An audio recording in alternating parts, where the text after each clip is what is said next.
अरे आप तुम मन मन मनुस्मृति को किसी ब्राह्मण ने तो नहीं लिखा था। कोई मनु क्षत्रिय थे, उन्होंने ही लिखा था मनुस्मृति। मतलब उन्होंने ये किया था, बाद में उसको लिपिबद्ध किया गया था। मनुस्मृति में काहे लिखा गया है कि 2.5 साल का ब्राह्मण और 80 साल का क्षत्रिय अगर हो तो ब्राह्मण का सम्मान कीजिए। क्योंकि ब्राह्मण ज्ञान और त्याग, ये 2 चीजों के लिए जाना जाता है। और जो इसमें जिसमें नहीं है वो ब्राह्मण नहीं है, खाली टाइटल रखने से। मनुस्मृति में कहा गया है कि 2.5 साल का अगर ब्राह्मण का बच्चा हो और 80 साल का क्षत्रिय हो, यहाँ तुलना किया गया है, समाज को संदेश दिया गया है कि अगर 2.5 साल का बालक हो ब्राह्मण का बच्चा और 80 साल का क्षत्रिय हो तो ब्राह्मण का सम्मान कीजिए वहां पर। इसलिए क्योंकि वो त्यागी है और ज्ञानी है, ये 2 ही चीज के लिए ब्राह्मण जाना जाता है, त्याग करने के लिए और ज्ञान अर्जित करने के लिए और ज्ञान बांटने के लिए। तो जो इस संस्कार को लेकर के पला है, बढ़ा है, वो उसमें आज भी ओज है, उसमें आज भी तेज है, वो आज भी ब्राह्मणत्व को निभा रहा है।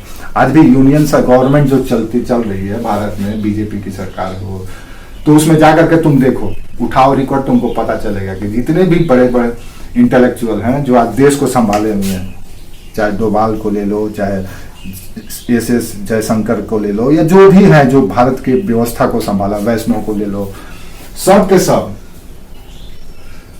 हाँ, ये सब के सब, नितिन गडकरी हो या जितने भी मतलब बीजेपी को पिलर जो कहलाते हैं, वो सब के सब वही लोग हैं।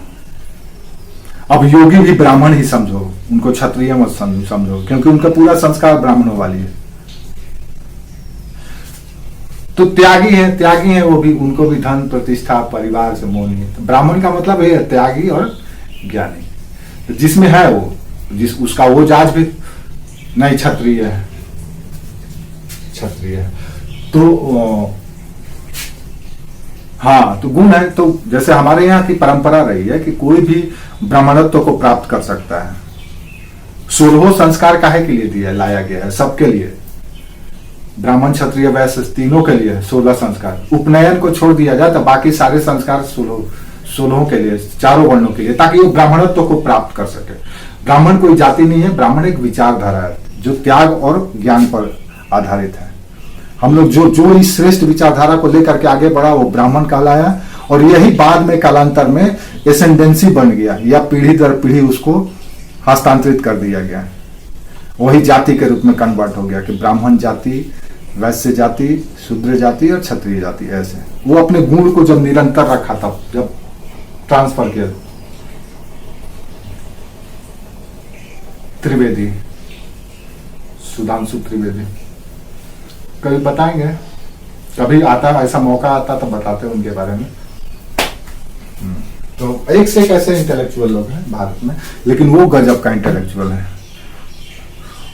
अगर प्रधानमंत्री भी कहीं एड्रेस करने गए हो, अगर सुधांशु त्रिवेदी गए हो, तो सबसे पहले सुधांशु त्रिवेदी को बोलने को कहा जाएगा, भैया आप बोलिए। इतना उसके पास ये है, बहुत एकदम माता सरस्वती उनके जुबान पे बसती है।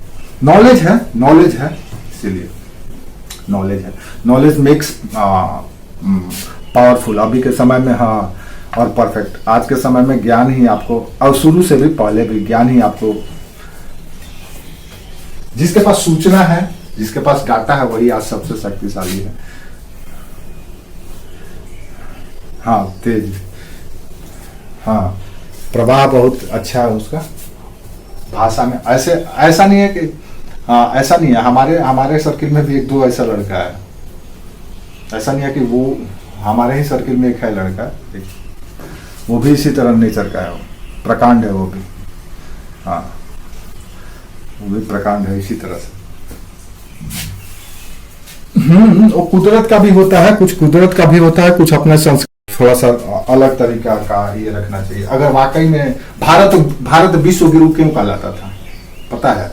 क्योंकि भारत के पास ज्ञान था, नॉलेज था, इंफॉर्मेशन था, शोध करने की इनका प्रवृत्ति थी। ये शोधी और खोजी प्रवृत्ति के भारतीय थे शुरू में।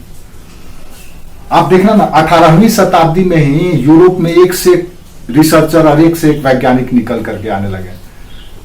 क्यों आने लगे? आप कल्पना करो क्यों आने लगे? क्योंकि 17वीं शताब्दी में भारत में अंग्रेज आए और धीरे धीरे यहाँ से जितना भी रिसर्च बुक, जितना भी टेक्स्ट था, जितना भी नॉलेज था, यूरोप ट्रांसफर किया गया। अब वहां पे वैज्ञानिक पैदा होने लगे, एडिसन पैदा हो गए, न्यूटन पैदा हो गए, तो कॉल्ट पैदा हो गए, तो जितने भी मतलब आविष्कारक हुए जिन्होंने एक ऐसा आविष्कार किया जो दुनिया को बदल दिया, वो सब के सब 18वीं सदी में मिले। क्यों? क्योंकि 17वीं शताब्दी से भारत में अंग्रेजों का प्रवेश शुरू हो गया, यहाँ के ज्ञान को वो धीरे धीरे ट्रांसफर करने लगे। हाँ, नहीं तो उससे पहले उनकी स्थिति जाकर के देखो, हमसे भी ज्यादा भयावह थी, हमसे भी ज्यादा हिपोक्रेट्स थे, हमसे भी ज्यादा रूढ़िवादी थे, अंधकार में रहते थे, हमसे भी ज्यादा लड़ने लड़ाकू झगड़ालू टाइप के, ईर्ष्यालु टाइप के लोग थे वो। लेकिन 18वीं शताब्दी के बाद वो प्रोग्रेसिव हो गए, साइंटिफिक हो गए, वैज्ञानिक उनकी मानसिकता हो गई। ये सब यहीं का देन है। आप सोच नहीं सकती हो कि अगर भारत में बख्तियार खिलजी 13वीं शताब्दी में अगर बख्तियार खिलजी नालंदा विश्वविद्यालय को नहीं जलाया होता, जिसमें 3 लाख रिसर्च पेपर था, 3 लाख शोध ग्रंथ था, अगर उसको नहीं जलाया, 3 लाख या 5 लाख कुछ था, नहीं जलाया गया होता, तो सोचो कितना नॉलेज का भंडार था भारत के पास, शोध करके रखा गया था, वो सब को सब जला दिया गया। जो 3 महीना तक नालंदा विश्वविद्यालय जलता रहा, धुआं निकलते रहा, इतना 10 मंजिला लाइब्रेरी था, 10 मंजिला। उन लाइब्रेरी को दुनिया का पहला विश्वविद्यालय, और दुनिया के पहला विश्वविद्यालय ऐसा था जिसमें कि दूर दराज से लोग आते थे, दूसरे दूसरे देशों से विद्यार्थी आते थे पढ़ने के लिए। छात्रावास की व्यवस्था थी, हर 10 छात्र पर एक शिक्षक या आचार्य हुआ करते थे। तो ये था व्यवस्था भारत। तो किसका बनाया हुआ था? सब ब्राह्मणों का ही बनाया हुआ था, सब ब्राह्मणों का ही। नॉलेज का मतलब, ज्ञान का मतलब ब्राह्मण ही था। बाद में उसको धीरे धीरे ट्रांसफर किया जाने लगा, दूसरे के पास गया, तीसरे के पास गया, तो प्रसार हुआ। तब सभी लोगों के पास धीरे धीरे पहुंचने लगा, सभी लोग। नहीं तो ब्राह्मण का काम ही था। आज भी ब्राह्मण सबसे ज्यादा शिक्षा पर जोर देता है। अब भले ही लाचारी, मजबूरी, गरीबी, अभाव, तो हमारा ही क्रॉस ब्रीड है ना। कायस्थ हमारा ही क्रॉस ब्रीड है। ब्राह्मण पुरुष और शूद्र कन्या का संतान है। हाँ, इसलिए क्योंकि कायस्थ का पहली बार उल्लेख याज्ञवल्क्य की स्मृति में मिलता है, कायस्थ जाति का। तो जब गुप्तों के काल तक आते आते ब्राह्मण जो काम राज्य सरकार में या राज्य शासन में जो काम ब्राह्मण किया करता था, लिपिक उपिक का, लिखना उखना का, ये सब काम ब्राह्मण का ही था। तो ब्राह्मणों का धीरे धीरे इस कार्य से मोह भंग हो गया, क्योंकि इनका ये स्वतंत्र और स्वच्छंद विचारधारा के लोग हुआ करते हैं। ये शोध अन्वेषण पर फोकस करते हैं, नौकरी चाकरी इनको नहीं था। बहुत ज्ञानी प्रकांड हुआ करते थे, तो राजकवि, राज्य सलाहकार, मंत्री बना करते थे। बाकी ये स्वच्छंद होकर के अपना कार्य किया करते थे। या तो संस्कार के जो कार्य हैं, 16 संस्कार का, वो किया करते थे, कर्मकांड किया करते थे, या शिक्षक गुरुकुल के रूप में, आचार्य के रूप में, उपाध्याय के रूप में, इस तरह से वो शिक्षा दीक्षण का काम करते थे। यही काम था ब्राह्मणों का। जब ब्राह्मण पुरुष और शूद्र कन्या से एक नई संतति उत्पत्ति हुई, जिसको हम लोग कायस्थ करते हैं, वो संतति जब हुआ तब उसको फिर ब्राह्मण का वो जो लिपिक वाला कार्य था, वहां उसको ट्रांसफर किया जाने लगा कि तुम करो। तो वो करने के लिए भी शिक्षा चाहिए, पढ़ाई चाहिए ना। तो इसीलिए उनको, क्योंकि उसका पिता ही ब्राह्मण था, तो उसने उसको ट्रांसफर किया। तो वहां से वो भी पैरेलल शुरू हो गए। तो कायस्थ भी तो हमारा ही संतति है। और एक और जाति है, बहुत तेज है, भूमिहार। भूमिहार कोई अलग जाति नहीं है। भूमिहार समझ लो कि वो ब्राह्मणों का सिंथेटिक वर्जन है। सिंथेटिक वर्जन है वो। जो ब्राह्मण ज्ञान, शोध, त्याग से अलग हट करके, जैसे कि जैसे था क्या कॉन्सेप्ट समझ लो। जैसे कि कहा गया है कि आर्टिफिशियल नहीं, सिंथेटिक बोलो। सिंथेटिक, किसी भी चीज का सिंथेटिक होता है ना, सिंथेटिक होता है ना कोई भी चीज, तो सिंथेटिक वर्जन है। तो दरअसल क्या हुआ था कि भूमिहारों की उत्पत्ति का एक अनोखा कहानी है। सिंथेटिक व्यंजन का मतलब है अपरूप कह लो, अपरूप, हाँ, मूल तत्व से मूल तत्व में सुपरिवर्तित करके कुछ, हाँ, कृत्रिम परिवर्तन ला करके जो एक नया चीज बनाया जाता है, नए स्वरूप में लाया जाता है, उसको सिंथेटिक कहा जाता है। कुछ अलग से और भी चीज मिला करके, ठीक है, जैसे हाँ ला करके, चेंज ला करके जो हम बनाते हैं उसको।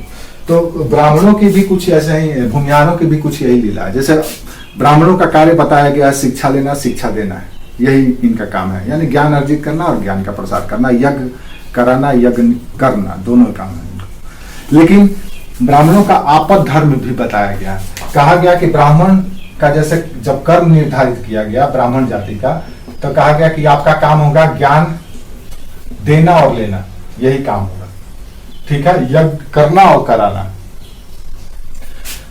लेकिन ये प्राय पहला कार्य है, यानी कि प्रथम कार्य ब्राह्मण का यही है। अगर ब्राह्मण ये काम नहीं करता है, ज्ञान लेना और ज्ञान का प्रसार नहीं करता है, दिनों ब्राह्मण नहीं, यज्ञ नहीं करता है, यज्ञ का निष्पादन नहीं करता है, तो ब्राह्मण नहीं।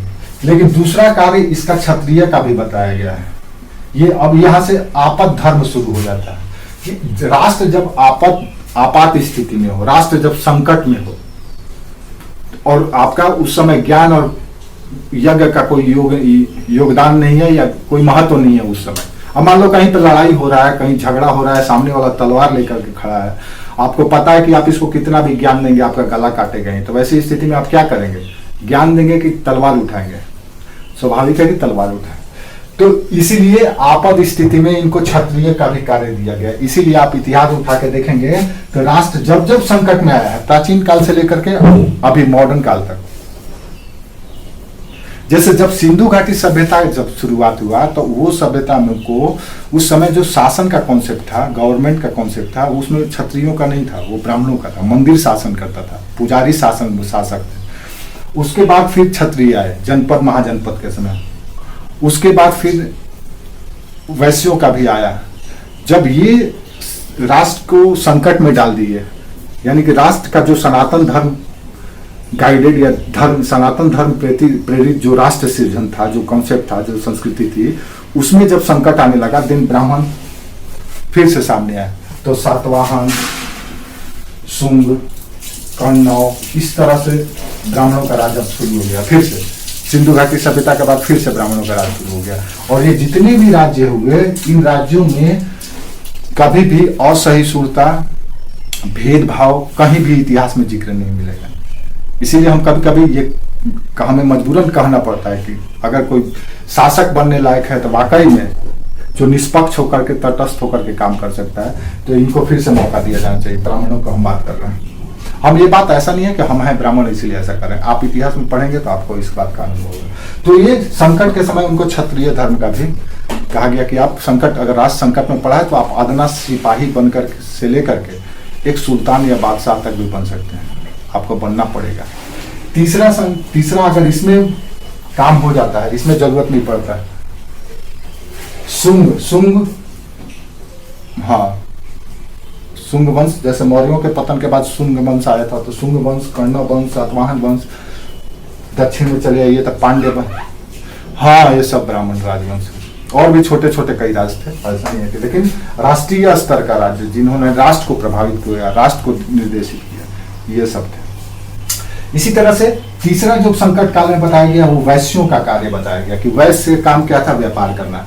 और मान लीजिए कि वैश्य चले गए हैं बेचारे, व्यापार करने में असक्षम है, राष्ट्र को जरूरत ज्यादा है, तो वैसी स्थिति में ब्राह्मण का ये दायित्व है कि वैश्य का भी काम करे, यानी व्यापार का भी काम करे।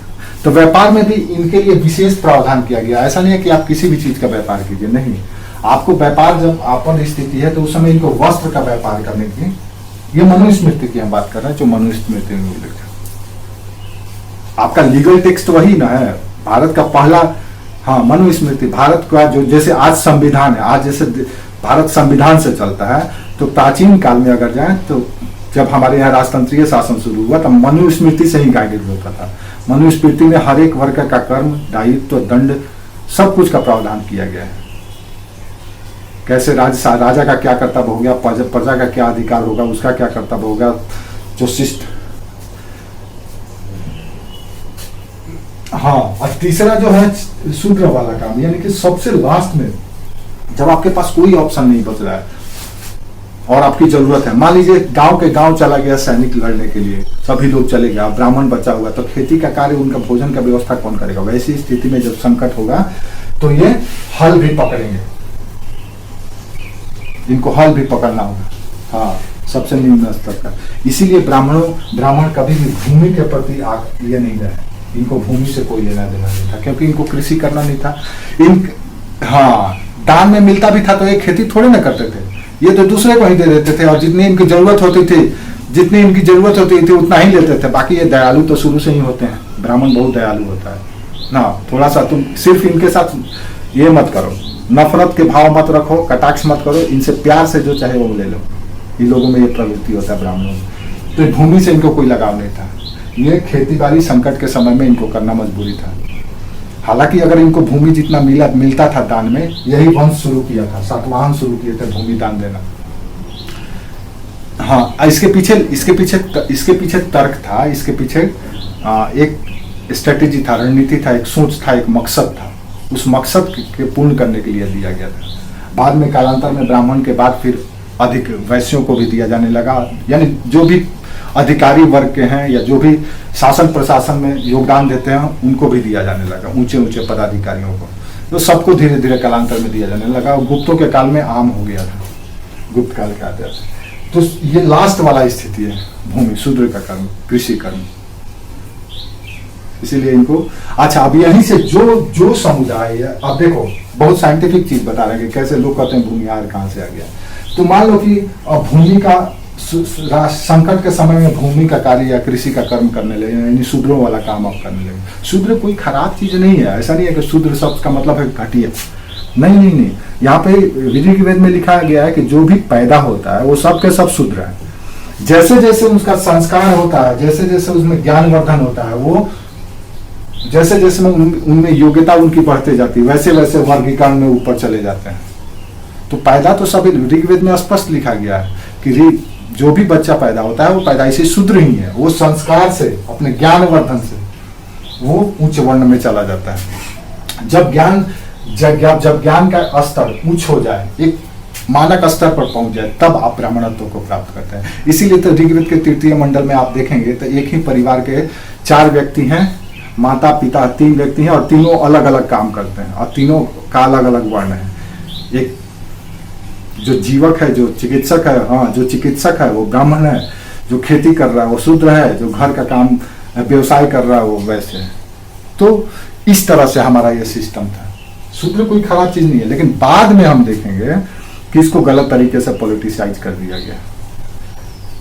नहीं तो कोई भी ऐसा शूद्र हमारे यहाँ आप देखेंगे कि वैदिक पीरियड में जो सभा समिति हुआ करती थी, तो उस समय 18 रत्निन का कॉन्सेप्ट था, 18 मंत्री का। वो 18 मंत्री कौन थे? सभी जाति के एक वो लोग थे जो उस जाति के मुखिया थे, वो मंत्री होते थे। तो उसमें शूद्र वाला भी लोग भी थे, वैश्य वाले लोग भी थे, क्षत्रिय भी थे, वैश्य भी थे, ब्राह्मण भी थे। तो ये सिस्टम था हमारा। बाद में इसको जब हम बैकफुट पे चले गए, अब ब्राह्मणों में क्या था कि ब्राह्मण शिक्षा के उपासक होते हैं, ज्ञान के उपासक होते हैं, शिक्षा के भूखे होते हैं वो लोग। तो अंग्रेजों के समय में भी इन्होंने शिक्षा को, भले ही प्राचीन शिक्षा पद्धति को खत्म कर दिया गया मैकाले के द्वारा, तो जो शिक्षा का इनके अंदर जो जुनून था, परंपरा से पीढ़ी दर पीढ़ी इनके खून में ही, एसेंडेंसी में ही चले आ रहा था।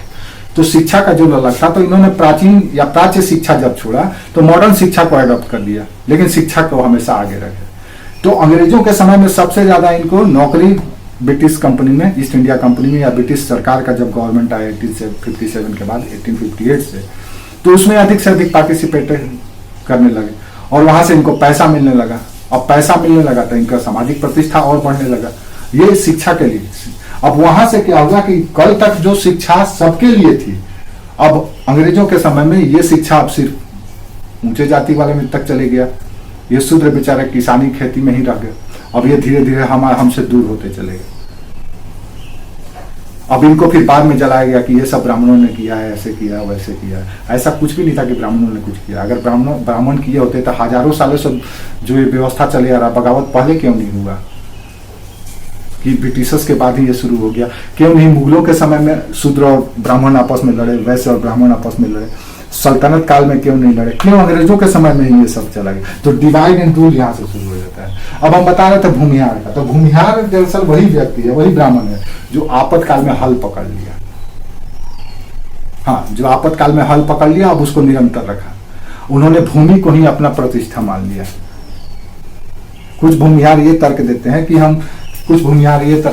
कि हम परशुराम के वंशज हैं। भूमिहार ये तर्क देते हैं कि हम परशुराम के वंशज हैं। तो परशुराम भी ब्राह्मण ही थे, आपको पता ही है।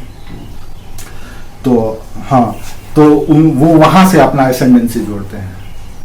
लेकिन वास्तविकता ये है, और भी कई कहानी मिलता है भूमिहारों के बारे में, लेकिन उसकी वास्तविक कहानी जहां तक साइंटिफिक या आप कह सकते हैं कि प्रामाणिक बात है, वो यही है कि जब जब ब्राह्मण आपद धर्म को अपनाया और उसको निरंतर रखे चले गया, जैसे आपद धर्म शूद्रों वाला अपना गया, ये तो सब ब्राह्मण है तो परशुराम के ही वंशज है। सारे ब्राह्मण का तो खून ब्राह्मण से तो जुड़ ही जाएगा, जितने भी ब्राह्मण हैं। हाँ, तो उसी ब्राह्मण का पीढ़ी में एक परशुराम भी ब्राह्मण थे। ब्राह्मण तो कई ऋषि हुए ना, दधीची भी तो ब्राह्मण ही थे, कई ऋषि हुए, पराशर भी ब्राह्मण थे। जितने भी ये गोत्र है वो सब गोत्र वाला तो सब ब्राह्मण ही है। जितना भी गोत्र में ऋषि का नाम आप देखते हैं, पराशर, भारद्वाज या जो भी और भी है, कश्यप, ये सब ब्राह्मण ऋषि का। हाँ,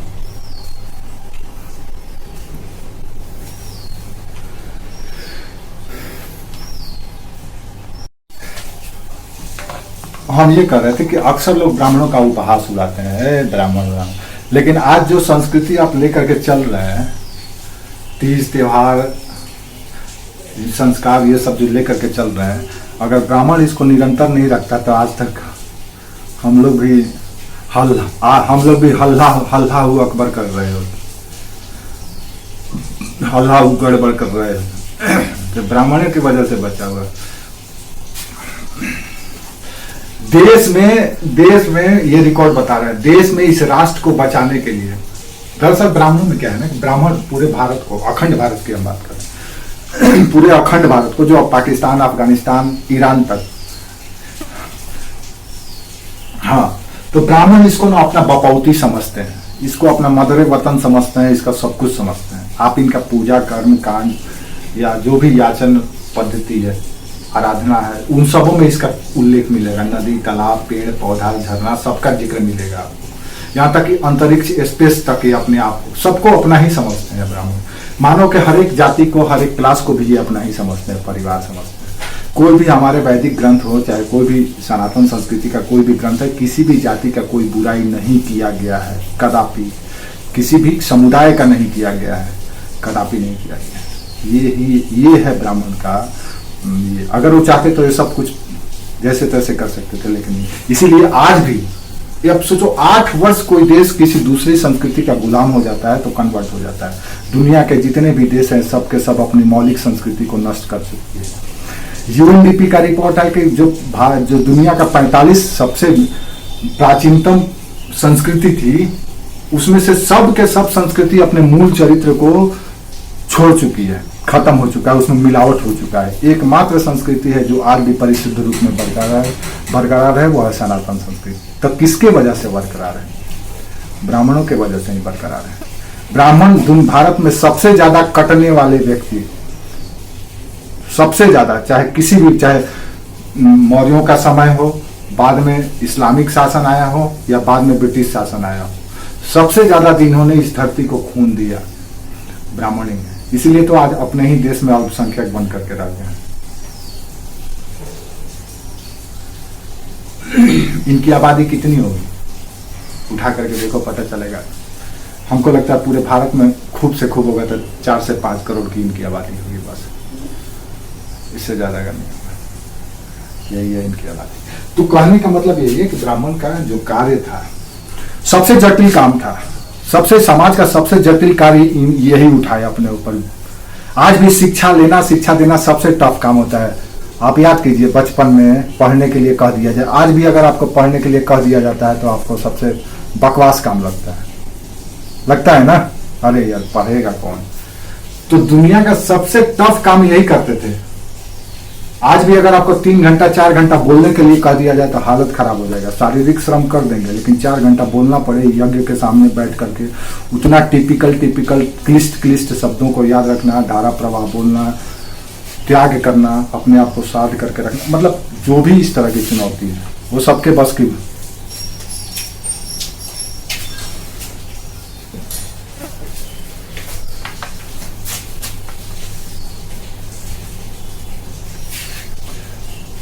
तो वो सबके बस की बात नहीं है, हर कोई नहीं कर सकता। तो उपहास उड़ाना सस्ती लोकप्रियता हासिल करने की एक सरल माध्यम है कि ब्राह्मणों का आप उपहास उड़ा दीजिए। ब्राह्मण को कहा जाता है ब्राह्मण लोभी है, लालची है। ये बताओ, अगर वो लोभी होता है, लालची होता है, तो भारत का सबसे समृद्ध समुदाय वही होता है, क्योंकि वो राजा से भी जुड़ा हुआ था और प्रजा से भी जुड़ा हुआ था। लेकिन आज भी किसी किताब को पलटोगे तो उसमें लिखा होगा एक गांव में गरीब ब्राह्मण रहता था। तो ब्राह्मण का मतलब है आपको ज्ञान से अमीर बनना है, ज्ञान से समृद्ध बनना है, नॉलेज से अपने आप को, राजा को भी झुका देना। अब सोचो ना, इतना बड़ा बड़ा प्रतापी राजा हुए, इतने बड़े बड़े प्रतापी शासक हुए, लेकिन एक बच्चा ब्राह्मण भी अगर उसके दरबार में खड़ा हो गया तो 65 साल का बादशाह राजा खड़े हो जाएंगे उसके सम्मान में। क्यों? उसके संस्कार के वजह से, उसके चरित्र के वजह से, उसके त्याग के वजह से।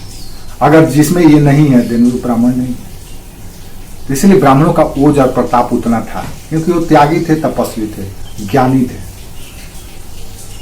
लालची कभी नहीं रहे, लोभी कभी नहीं रहे। उनका तो जीवन ही था। आप चाणक्य एक सीरियल आता था देखना, सुबह सुबह उठ करके सबसे पहले प्रार्थना, ईश्वर की प्रार्थना करने के उपरांत उनका सबसे पहले काम था गांव में घूम करके भीख मांगना। भीख मांग करके जो आया उसी से भोजन पकाना और ग्रहण करना, और सारा दिन शिक्षा लेना, और बाद में शिक्षा का प्रसार करना। ब्राह्मणों का प्रताप से तुम समझ लो, या ब्राह्मणों का संसर्ग में कुछ महीना महात्मा बुद्ध रहे थे तो महात्मा बुद्ध इतना प्रतापी हो गए। कुछ साल ब्राह्मणों के संसर्ग में, कहा जाता है कि अगर 6 महीना भी कुत्ता भी ब्राह्मण के संसर्ग में चले जाए तो उसमें भी ब्राह्मण का गुण आ जाता है। ये सूरज की तरह है। हाँ, इनका संस्कार, इनका सोच जो है ना, ब्राह्मणों का सोच, आप कितना भी मॉडर्न बन जाए, कितना भी एडवांस बन जाए, लेकिन जो खून में वो सोच है ना, जो जातीय सोच जिसको आप कहते हैं, वो सोच वाला बैक्टीरिया या वायरस कहां से लाएंगे आप? ब्राह्मण कभी भी क्षत्रिय स्तर का नहीं सोच सकता है, ब्राह्मण कभी भी वैश्य स्तर का नहीं सोच सकता है। कर सकता है जरूरत पड़ने पर, सब कर सकता है। जैसे ऑल साइज फिट कोई भी चीज होता है ना, कि एक कपड़ा है कि कोई भी पहनेगा तो सब, जैसे होता है ना, हाँ, जिसको all size fit free size जो भी है, कि किसी भी चीज में वो सेट हो जाएगा। तो ब्राह्मण कुछ इसी तरह का है। वो ग्रुप का ब्लड ये है, वो ग्रुप का है। जैसे ब्लड ग्रुप वो होता है ना, हाँ, ब्लड ग्रुप वो होता है ना कि क्या कोई भी किसी को भी डोनेट कर सकता है, किसी को भी एक्सेप्ट भी कर सकता है। नहीं, मेरा बी पॉजिटिव है, मेरा बी पॉजिटिव है, हाँ।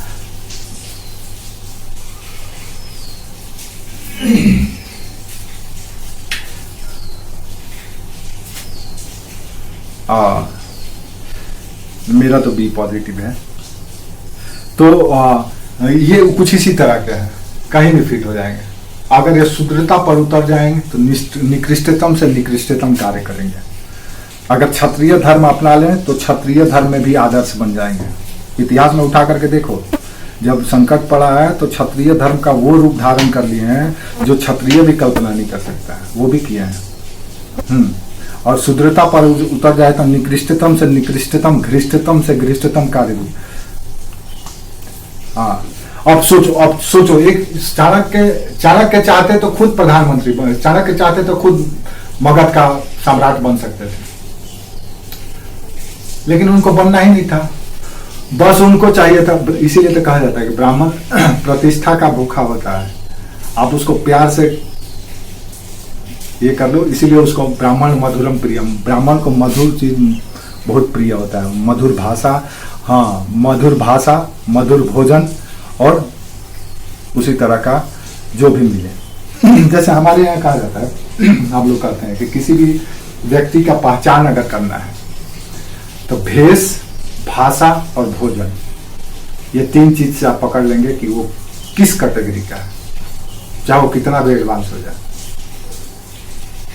हाँ, भेष, भाषा और भोजन, अगर ये तीनों का तीनों ब्राह्मणों से मिलता है, दोनों ब्राह्मण है, भले ही उसका जाति का टाइटल कुछ और है, हो सकता है कहीं और से गड़बड़ा करके उधर चले गया हो, लेकिन वो संस्कार दिखेगा।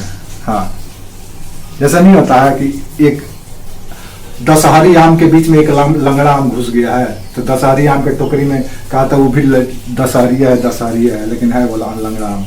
तो उसी तरह से मैं आम का सेवन बंद कर दिया। आम खा के बोर हो गए थे, बहुत आम खाया इस साल, बहुत आम खाया एकदम। मतलब ये जो दलान है, ये जो इस सलाम बहुत आया है ना, इस सलाम बहुत आया है।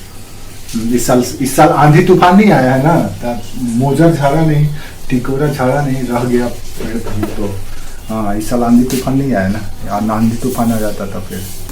तो आंधी तूफान के प्रभाव में आता है बंगाल, बिहार, उड़ीसा, झारखंड, ये सब क्षेत्र, पूर्वी उत्तर प्रदेश, और ये सब में आम खूब होता है, तो इसलिए बचे रह गया।